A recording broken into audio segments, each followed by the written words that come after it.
बड़ा सवाल उठता है इसमें। अब बात उस मामले की जिसे लेकर देश भर में तनाव और बवाल की स्थिति देखने को मिल रही है। बात कोलकाता रेप कांड की, जिसे लेकर सियासी बवाल और टेंशन के बीच आज जब सुप्रीम कोर्ट में सुनवाई हुई तो कई सवाल सुप्रीम कोर्ट ने ममता सरकार से पूछे। सुप्रीम कोर्ट ने पूछा कि हत्या के बाद देर शाम तक एफआईआर दर्ज क्यों नहीं हुई। पूछा गया कि पुलिस ने परिवार को डेड बॉडी क्यों नहीं दिखाई। हत्या का मुकदमा दर्ज करने में देर कैसे हुई। ये तमाम सवाल सुप्रीम कोर्ट ने ममता सरकार से पूछा है।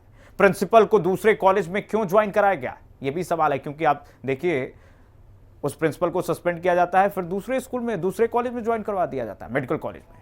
पुलिस ने क्राइम सीन को प्रोटेक्ट क्यों नहीं किया, सुप्रीम कोर्ट ने यह पूछा है ममता सरकार से। और ममता सरकार से यह भी पूछा सुप्रीम कोर्ट ने कि अस्पताल में क्राइम सीन पर हजारों लोग कैसे पहुंच गए, बताइए। और पूछा गया यह भी कि प्रिंसिपल ने खुदकुशी का केस बताने की कोशिश क्यों की। परिजनों से लगातार जब परिजन पहुंचते हैं वहां पर अस्पताल में तो प्रिंसिपल ने रफा दफा करने की कोशिश की। परिजनों को बताया जाता है कि देखिए आपकी बेटी ने सुसाइड किया है।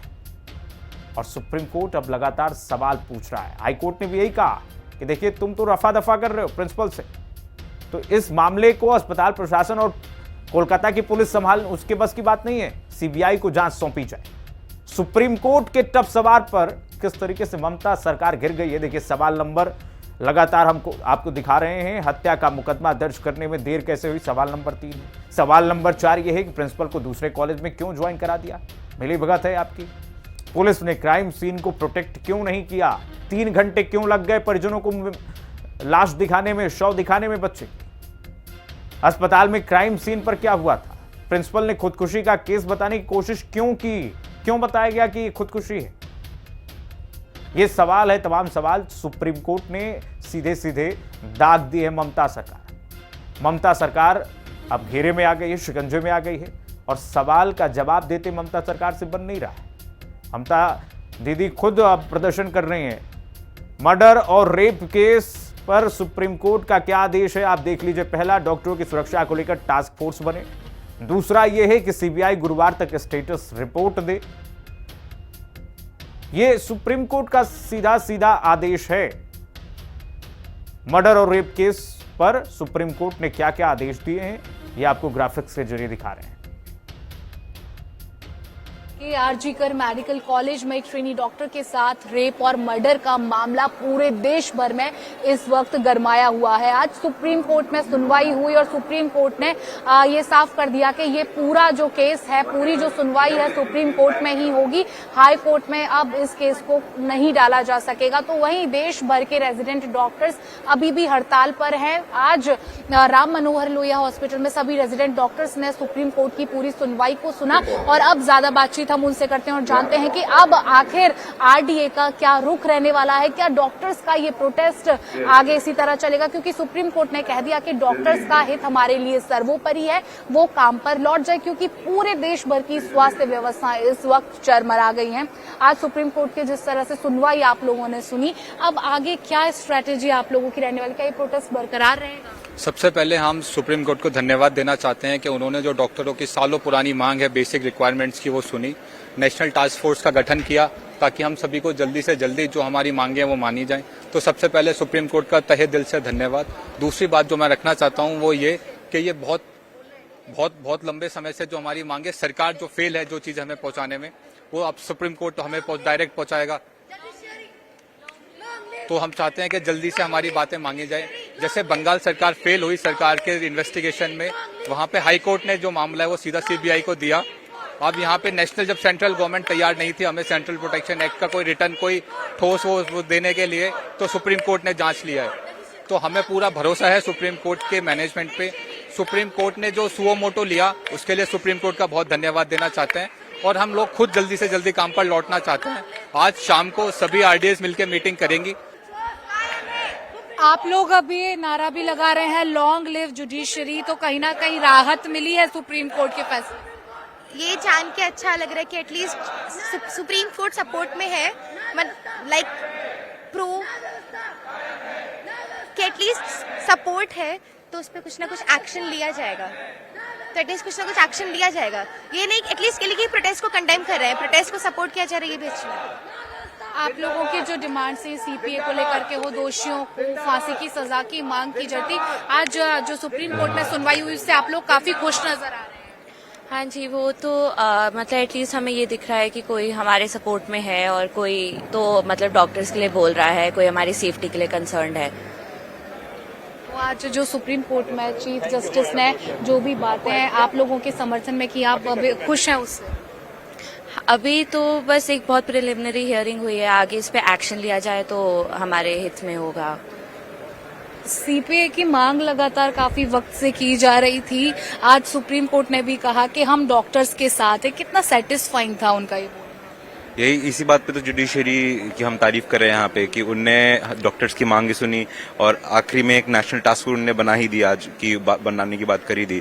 तो इसी बात पे हम जुडिशरी से बहुत खुश है आज, और ऐसे ही अगर चलता रहे और सीपीए सच में भारत में आ जाए तो एटलीस्ट कम से कम हमारे हेल्थ केयर प्रोफेशनल्स को सिक्योरिटी मिलेगी, और इसीलिए हम सुप्रीम कोर्ट का बहुत बहुत धन्यवाद करते हैं। आज एक सबसे अच्छी बात ये हुई कि सुप्रीम कोर्ट ने ये भी कहा कि ये केस हमारे पास ही रहेगा, सारी सुनवाई सुप्रीम कोर्ट में ही होगी, अब आपको इधर उधर दूसरे कोर्ट्स में भी नहीं जाना। ये भी सुप्रीम कोर्ट इस पे एक्शन ले रहा है, ये बहुत अच्छी बात है कि पूरे देश की जो परेशानी थी उसको सुप्रीम कोर्ट ने खुद से सुन के, खुद से पहल करके सुप्रीम कोर्ट ने खुद लिया है अपने पास ये केस। तो हमें आश्वासन है कि ये जो केस है आरजीकर का, उसमें जस्टिस मिलेगी। राम मनोहर लोहिया हॉस्पिटल के रेजिडेंट डॉक्टर्स इस वक्त कहीं ना कहीं थोड़े संतुष्ट नजर आ रहे हैं, लेकिन ये प्रोटेस्ट आगे जारी रहेगा या फिर नहीं, इसके लिए आरडीए की तरफ से शाम को एक मीटिंग की जाएगी जिसमें ये डिसाइड किया जाएगा कि ये प्रोटेस्ट बरकरार रखना है या फिर इसे यहीं खत्म कर देना है। हालांकि सुप्रीम कोर्ट की तरफ से ये साफ कहा गया कि डॉक्टर्स वापस लौट जाएं, उनके हितों की रक्षा करना सुप्रीम कोर्ट की जिम्मेदारी है और उनके हितों की रक्षा की भी जाएगी। लेकिन इस वक्त कोलकाता से लेकर के दिल्ली तक पूरे देश की स्वास्थ्य व्यवस्था चरमरा गई है, तो उस पर ध्यान दें और डॉक्टर्स के हितों का ध्यान सुप्रीम कोर्ट रखेगा। कैमरामैन निशांत के साथ समीक्षा चौधरी, हिंदी खबर, दिल्ली। जहां देश भर से ऐसी तस्वीरें आ रही हैं, डॉक्टर लगातार सड़कों पर हैं, मांग कर रहे हैं कि इंसाफ मिले पीड़िता को। Kolkata rape and murder case में सीबीआई की जांच तेज हो चुकी है। सीबीआई आरजीकर अस्पताल के पूर्व प्रिंसिपल संदीप घोष से पूछताछ कर रही है। 5 दिन से डॉक्टर घोष से लगातार सीबीआई सवालों के जवाब तलाश रही है, लेकिन कौन है संदीप घोष? डॉक्टर घोष के अतीत के पन्नों में ऐसा क्या है जो उस पर सवालिया निशान खड़ा कर रहा है? देखिए संदीप घोष के अतीत पर खास रिपोर्ट।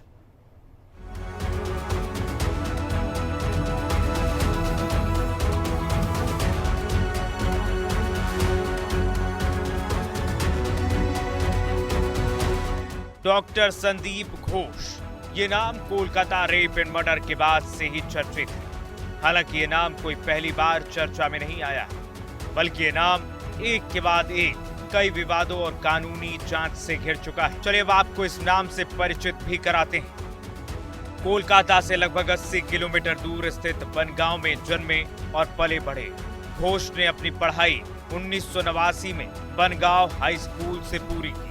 आरजीकर मेडिकल कॉलेज से मेडिकल की शिक्षा हासिल की। 1994 में ग्रेजुएट की डिग्री ली। घोष एक सर्जन और ऑर्थोपेडिक्स के प्रोफेसर हैं। आरजीकर मेडिकल कॉलेज और अस्पताल के पूर्व प्रिंसिपल थे घोष। इसी अस्पताल में ट्रेनी डॉक्टर के साथ हैवानियत हुई। संदीप घोष का करियर भ्रष्टाचार, गैर कानूनी गतिविधियों और सत्ता के दुरुपयोग के आरोपों से घिरा।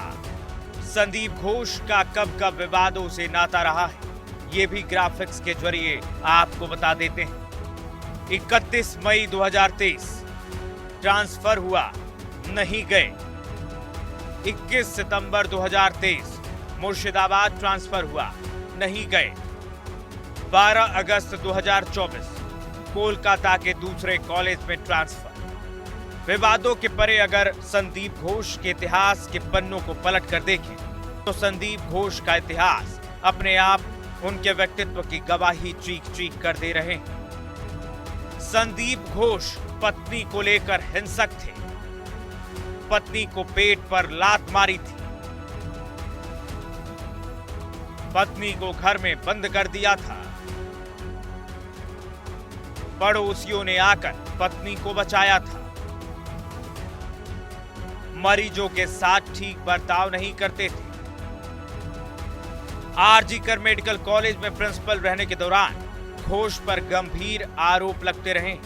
आरोपों की फहरिस्त में वित्तीय भ्रष्टाचार से लेकर अवैध कमीशन और टेंडर हेरफेर जैसे विभिन्न माध्यमों से धन की उगाई, पोस्टमार्टम के लिए रखी गई लाखों के गैर कानूनी इस्तेमाल जैसे गंभीर मामले शामिल हैं। कई बार तो कॉलेज के स्टाफ और उनके साथी ने भी उनकी शिकायत स्वास्थ्य विभाग को पत्र लिखकर की।